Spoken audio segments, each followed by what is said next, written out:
CM Revanth Reddy Delhi పర్యటనలో చేసిన సంచలన వ్యాఖ్యలు పార్టీలో కలకలం రేపుతున్నాయి. తన కుర్చీకి ఎసరు పెట్టడానికే మంత్రులకు టైం సరిపోతలేదని ఇక పనేం చేస్తారని చేసిన కామెంట్స్ హాట్ టాపిక్ గా మారాయి. తన ఢిల్లీ కామెంట్స్ లో నెగటివ్ ఫ్లేవర్ ను లేట్ గా గుర్తించిన సీఎం వెంటనే దిద్దుబాటు చర్యలు చేపట్టారు. రాహుల్ గాంధీ తనకు గురుతర బాధ్యతలు అప్పగించారంటూ అప్పటికప్పుడు లీకులు ఇచ్చారు. ఛానళ్లలో బ్రేకింగ్ ప్లేట్లు ఎలాగైనా ఫిరాయించేలా చేయాలని పీఆర్ వింగ్ కు ఆర్డర్లు వేశారు. కానీ అప్పటికే పుణ్యకాలం గడిచిపోయింది. ఢిల్లీలో ఏం జరిగిందో గల్లీ జనాలకు తెలిసిపోయింది. రేవంత్ అసలు రాహుల్ ని కలవనే లేదని మీడియా సర్కిల్లో వదంతులు బయలుదేరాయి. భేటీ నిజమైతే ఫోటోలేవని లాజిక్లు లాగుతున్నారు ప్రత్యర్థులు.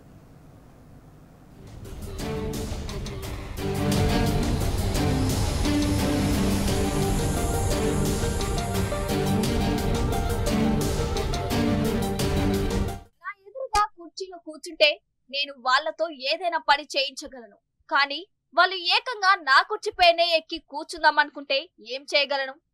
ఎస్, ఒక 4-5 సీనియర్లు అదే పనిలో ఉన్నారు అంటూ ముఖ్యమంత్రి రేవంత్ రెడ్డి ఢిల్లీ మీడియాతో జరిపిన ఇష్టాగోష్ఠిలో సంచలన వ్యాఖ్యలు చేశారు.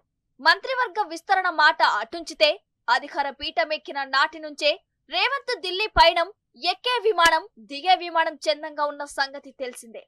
34వసారి అదే జరిగింది. కాకపోతే ఈ దఫా రాహుల్ గాంధీని కలిశానని మాత్రం చాటింపు వేసుకోగలిగారు. అందుకు పక్క ఆధారంగా పరిగణించగలిగే ఫోటోలు గట్రా ఇంకా రాజకీయ అంగట్లో దర్శనం ఇవ్వకపోవటం అనేక సందేహాలకు తావిస్తోంది.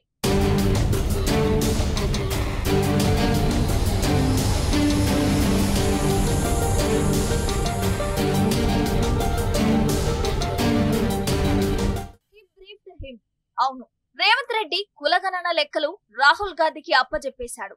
రేవంత్ రెడ్డి భుజంపై చేయి వేసి టెన్షన్ పతలాన్లో తిరగాడుతూ ఇష్టంగా ముచ్చట్లాడాడు. నోవే, ఇక రేవంత్ రెడ్డి పాతివ్రత్యాన్ని ఎవరూ శంకించాల్సిన పని లేదు. అంతేకాదండోయ్, బీసీ కులగణనపై మార్చి 10వ తేదీన పార్లమెంట్ వేదికగా కేంద్రంలోని ఎన్డీఏ సర్కారును ఇండియా కూటమి నిలదీసేందుకు సిద్ధమవుతుందట. ఆ మహాకార్యంలో కూటమి పార్టీల ఏలుబడిలో ఉన్న రాష్ట్రాల ముఖ్యమంత్రులను ఏకతాటి మీదకు తెచ్చే బాధ్యతను రాహుల్ గాంధీ సీఎం రేవంత్ రెడ్డికి అప్పగించారట. వాళ్ళ మధ్య ఏమాత్రం గ్యాప్ లేదు. లోకులు ఏమైనా అనుకుంటారు, కానీ వాళ్ళవేవీ లెక్క పెట్టరు. ఆ అవసరం కూడా వాళ్లకు లేదు అన్నది ఆయన అనుచరుల మాట. అదంతా ఓకే, కానీ రాహుల్ గాంధీతో భేటీ అయినట్లు ఒక్క విజువల్ లేదా కనీసం ఫోటో కూడా బయటకు రాలేదు. ఎందుకు అనేది ప్రస్తుతం క్వశ్చన్ మార్క్.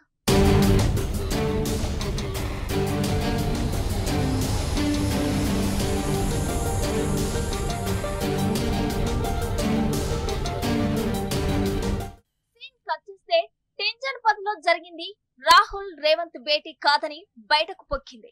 సుప్రీంకోర్టులో ఫిరాయింపు ఎమ్మెల్యేల కేసు రోజు రోజుకు జటిలమవుతున్న క్రమంలో టాప్ లీగల్ ఎక్స్పర్ట్స్ తో మాత్రమే సమావేశమై ముఖ్యమంత్రి అక్కడి నుంచి నిష్క్రమించారన్నది ఒక టాక్. ఇదిలా ఉంటే రాహుల్ తో భేటీ అంకానికి విస్తృత ప్రచారం దక్కిందని నమ్మకం కుదిరాక సీఎం రేవంత్ రెడ్డి తుగ్లక్ రోడ్డు కోటిలో విలేకరులతో ఇష్టాగోష్ఠి నిర్వహించారు. మంత్రివర్గ విస్తరణ గురించి చర్చించడానికి హస్తిన రాలేదని ఆయన వాళ్లకు సెలవిచ్చారట. ఆ పని తానొక్కడి వల్ల అయ్యేది కాదని కూడా తేల్చి చెప్పారట. కులగణన జరిగిన తీరును రాహుల్ కు కూలంకషంగా వివరించాను అన్నారట. గజ్వేల్, సూర్యాపేట బహిరంగ సభల్లో ఒకదానికి ఆయనను ఆహ్వానించినట్లు చెప్పుకొచ్చారట. అయితే దీనిపై రాహుల్ గాంధీ స్పందన ఏంటి అనేది గోప్యంగా ఉంచారట.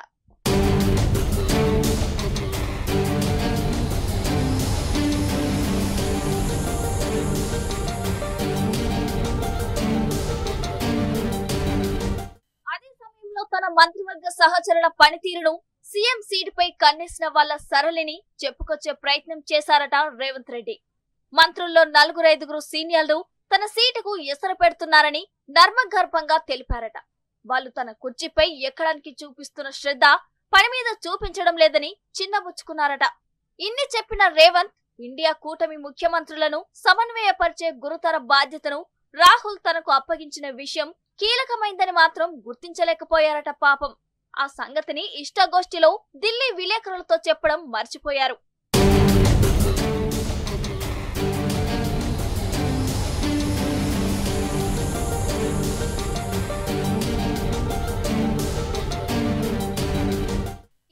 రేవంత్ షేర్ చేసిన విషయాలు బ్రేకింగ్ న్యూస్ రూపంలో బయటకు వచ్చింది.